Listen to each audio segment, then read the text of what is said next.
I shared in my earlier Acts devotionals that when I was younger, I used to work in a potato chip factory giving tours. I'd lead groups from 3 to 30 through the factory explaining how all of our different snacks were made. Now, at the end of the tour, to the delight of all, we'd bring out a fresh tray of warm chips. This was southeastern Pennsylvania, which happens to have a large Amish population. They loved the tour. They were absolutely amazed by the technology, and the free fresh chips probably didn't hurt. One of the things that I've appreciated about their community is their celebration of Christ's ascension.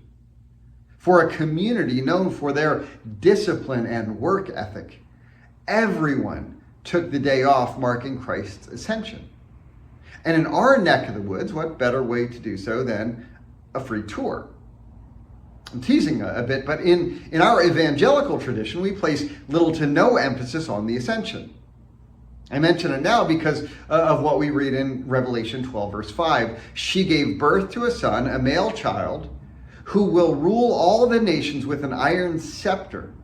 And her child was snatched up to God and to his throne. We've already said in previous weeks the passage refers to Jesus. Here, John has condensed Jesus' entire ministry to his birth and ascension. Why?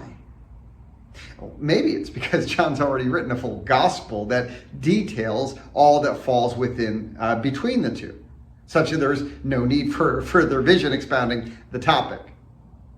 It's interesting though, isn't it? Verse 4 talks about the enemy's attempt to devour the Son, and verse 5 tells us the Son has been snatched up to God and his throne.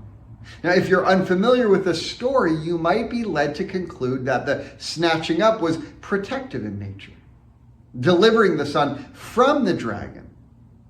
Of course, the informed of us know that's not entirely the case.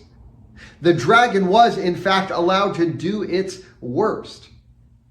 The Son was betrayed, falsely accused, mocked, beaten, hung on a cross. And we get our modern word excruciating from the Latin word for the cross Christ was subject to. The dragon was behind all of that. Christ was certainly not snatched up out of any of it. The snatching in this case, as I've suggested, better applies to the resurrection from the grave, and even more so, the ascension. Now, while John's distillation of Jesus' life and ministry is striking to us, it's not entirely without precedent. 1 Timothy, Paul does something similar. He quotes from what many assume was an early Christian hymn, stating, "He appeared in the flesh, was vindicated by the Spirit, was seen by angels, was preached among the nations, was believed on in the world, was taken up in glory." Again, there's the focus we so often miss of his being taken up. So why does John jump from birth to ascension? I think it's because his ascension is his coronation. And it's for that purpose of ruling and reigning that Christ has come. It takes us back to Daniel 7:13. Daniel tells us, "In my vision at night, I looked, and there before me was one like a son of man, coming with the clouds of heaven. He approached the Ancient of Days and was led into his presence. He was given authority, glory, and sovereign power. All nations and people of every language worshipped him. His dominion is an everlasting dominion that will not pass away, and his kingdom is one that will never be destroyed."